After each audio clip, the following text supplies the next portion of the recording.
সালাম দাস কিসের জন্য পিলার চমকায় ওঠে? আর আমি কয়তলায় থাকি? আমি 7 তলায় থাকি। তুই 7 বার সালাম দিবি, 7 বার স্যালুট দিবি। উঠতে 7 বার, নামতে 7 বার, মনে থাকবে? ঠিক আছে, মনে থাকবে স্যার। কিসের ঠিক আছে? কিসের ঠিক আছে? আজেবাজে লোকের সাথে কথা বললে তুই সময় নষ্ট করো। আমি যাতে কোন খারাপ হয়েছি তুই চোখে দেখো না, চোখে ঠাওর পাও না। এই আমি থাই কয়তলা? 5 তলায়। তা তুই আমার সালাম দিবি কয়টা? 5টা। হ্যাঁ, তা তুই সালাম দিস পর্যন্ত?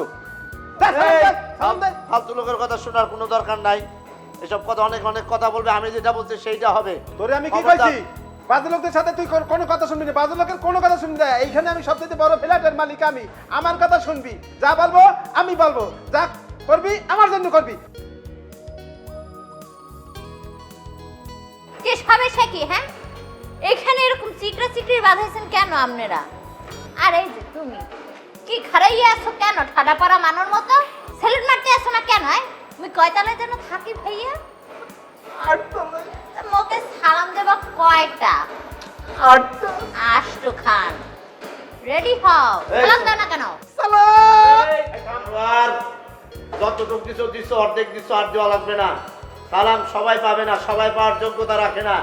আমি এখানে আছি, আমি পাওয়ার যোগ্যতা রাখি। কিসের হে যোগ্যতা রাখি? আমি বেটা সবচেয়ে বড় ফ্ল্যাটের মালিক আমি। তুই আপনি আমাকে থামেন। সালাম দিবি। মোট ফ্ল্যাটের স্কয়ার জানেন 1850 স্কয়ার ফিট। আবার আরো ভাই আমি একটা কথা বলতে চাই। একটু শোনেন, কথাটা আমার শোনেন। আমার মনে হয় যে আপনাদের মধ্যে আমি সবচেয়ে বয়সে সিনিয়র, তাই বেশি স্যালুট যদি পাওয়ার যোগ্য হই তাহলে আমি সেটা। এই আপনি কে? আমি বেশি ভাড়া থাকি। আরে দেখেন আপনি কথা বলতেছেন কি মোটা গলা। আমি এখানে বেশি ছেলে পাওয়ার যোগ্য। এই খারাই হইছো কা? কি জানো না কি বলেন না কেন? এই এই আপনি জানেন আমাদের সালাম না কেন? এই সালাম দিবি।